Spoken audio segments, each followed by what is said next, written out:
notre texte qui est dans notre cadran, dans notre cellule.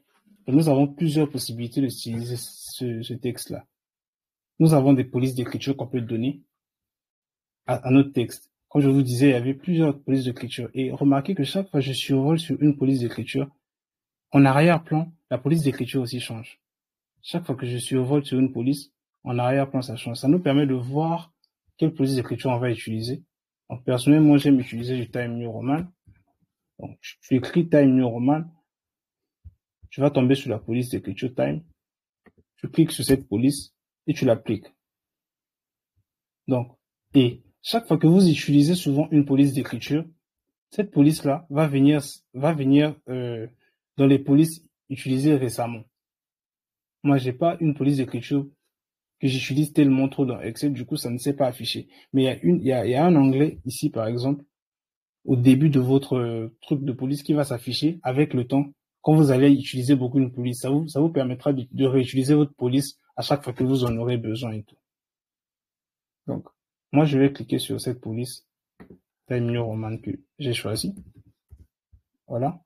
J'ai choisi Time New Roman et on peut augmenter la taille du texte. Par exemple, on peut définir la taille de notre texte. Ici, nous sommes sur une taille de 11. Donc, quand on clique sur cette flèche-là, qu'est-ce qui se passe? Nous avons la possibilité d'augmenter. Et comme ce sont des logiciels ce sont les logiciels automatiques, tout se fait automatiquement. Quand on passe, on augmente. Mais nous arrivons de fois dans un point où on ne voit pas des chiffres impairs. Par exemple, comme 25, 13. On voit pas le chiffre 4 aussi. On veut définir, par exemple, notre police d'écriture à 5, ou bien à 15, ou à 13. Comment on fait? Bon, on doit venir écrire carrément. Parce qu'il n'y a pas ces chiffres-là qui sont définis, qui sont prédéfinis plutôt. Quand on écrit ici 13, il va définir notre taille d'écriture, notre police d'écriture à 13. Ainsi de suite. Donc, nous pouvons aussi donner la couleur plutôt à notre texte. La couleur du texte, donc, on a ce bouton A là. Ce bouton A avec la couleur, c'est pour changer la couleur de notre texte. Changer la couleur du texte. Quand je survole chaque couleur, on voit que la couleur change. On peut donner ce texte une couleur rouge. Et nous avons la couleur de fond de la cellule, la couleur de remplissage. Et souvent l'habitude, avant d'utiliser quelque chose, de survoler cette chose. Quand vous survolez cette chose, il y a une boîte de dialogue qui s'affiche, où on écrit qu'est-ce que fait cette fonction.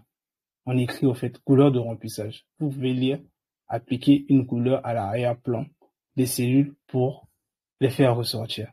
Donc vous comprenez directement avec simplement cette boîte de dialogue, qu'est-ce qui va se passer quand vous allez utiliser ça. Donc ici, on va remplir notre couleur de fond. Quand nous mettons une couleur un peu bleu ciel, ça s'applique. En tout cas, tous. C'est à nous de décider quelle couleur on veut. On peut aller sur du gris, il n'y a aucun problème. Ces deux boutons-là, que j'ai oublié de mentionner, ce sont des boutons qui nous permettent d'augmenter la taille de la police sans définir une taille donnée. Et l'autre, il nous permet de réduire. Donc le A avec la flèche en haut nous permet d'augmenter la taille de la police. Quand on clique sur ce A, il nous augmente la taille de la police. Quand on clique sur le A avec la flèche en bas, il réduit la taille de la police. Et ici, dans le même onglet police, nous avons les bordures. Donc, bordures, nous avons des bordures ici. On peut changer les bordures de notre cellule. Il y a plusieurs types de bordures qu'on va voir. Donc, on peut mettre une bordure inférieure, une bordure supérieure, et puis définir la couleur des bordures. C'est vraiment à nous de faire le choix. Quand on va faire des tableaux, on va vraiment parler de ces bordures-là. Et nous avons ici le soulignage. On peut souligner notre texte avec le S qui s'apparaît là. On peut souligner le texte à l'intérieur. Quand je zoome sur ce texte, quand on clique sur le S, il souligne le texte. C'est un soulignage basique. C'est le premier soulignage vraiment qu'on peut appliquer. On peut aussi changer de type de soulignage. Il y a cette flèche qui s'affiche à côté du soulignage. En tout cas, on peut souligner 2 fois si on veut. Vous voyez? Donc, il y a plusieurs types de soulignage et tout. Nous avons aussi l'italique. Donc, c'est ce I là. Quand on clique sur cela, notre texte se penche un peu vers la droite. Des fois, on veut donner de l'importance à un texte. On veut dire quelque chose, on veut donner une citation. Des fois, on met ces citations en italique, si vous lisez souvent les documents. C'est de cette façon qu'on le fait. On peut aussi mettre un texte en gras, si on le veut. Il y a le gras. Donc, on clique sur le G là. Et remarquez que chaque fois que on survole quelque chose, malgré qu'on donne le rôle de cette chose, mais on donne aussi un raccourci. Nous, quand on survole le G, il y a un raccourci qui s'écrit CTRL-G. Donc, si on sélectionne une cellule, on fait le raccourci clavier CTRL-G, on va mettre notre texte en gras. Si on appuie encore sur le raccourci clavier CTRL-G, ce texte va redevenir normal. De la même façon, il y a un raccourci CTRL-I pour mettre un texte en italique. Et un raccourci, pas CTRL-S pour souligner, mais CTRL-U.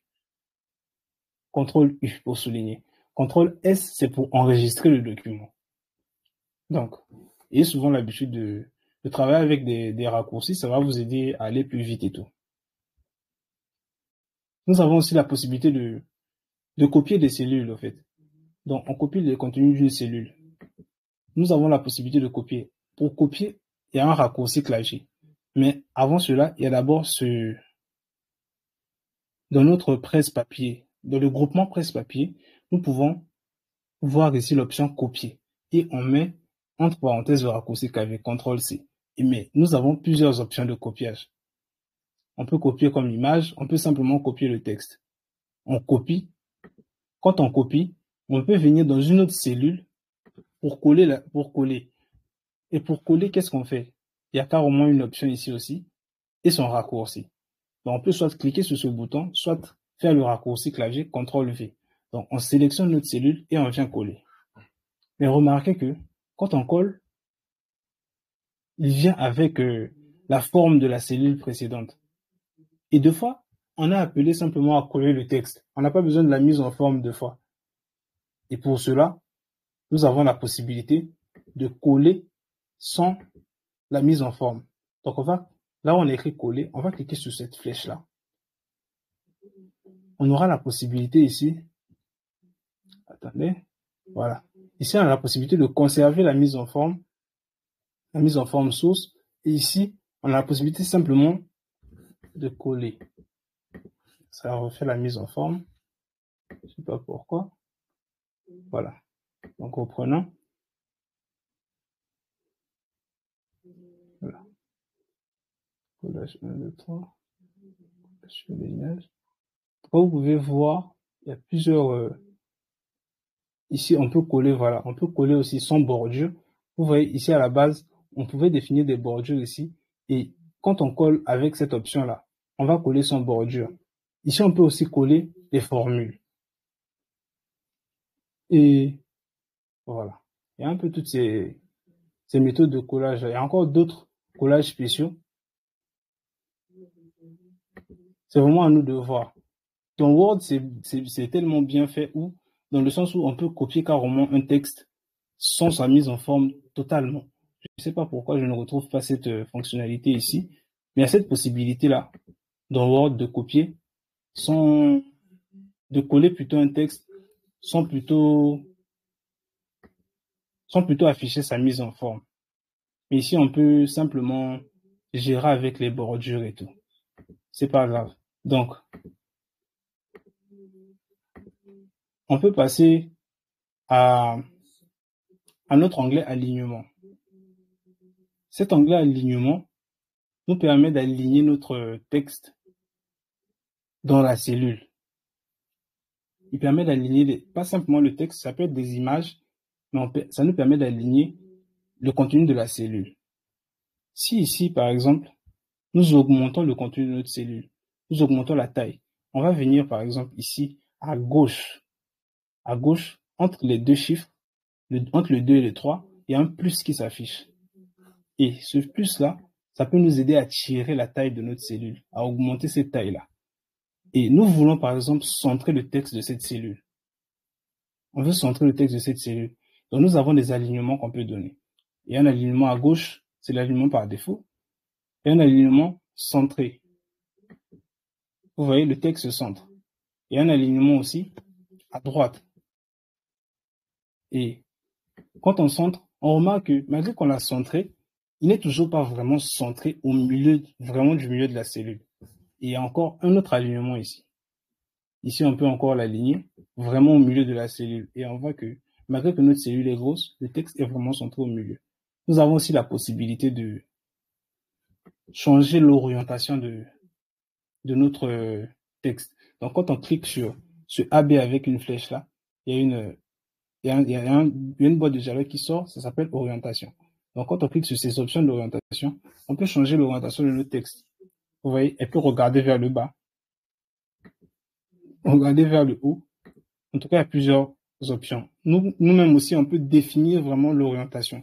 Donc, c'est à nous de voir, au fait, si on peut cliquer sur ce format-là, il y a une boîte de dialogue qui s'affiche où vraiment c'est à nous de définir. Vous voyez, on va venir tirer et voir où on va afficher, au fait, quel angle aura notre texte. Et quand on applique, il va appliquer cet angle-là que nous avons donné. Maintenant,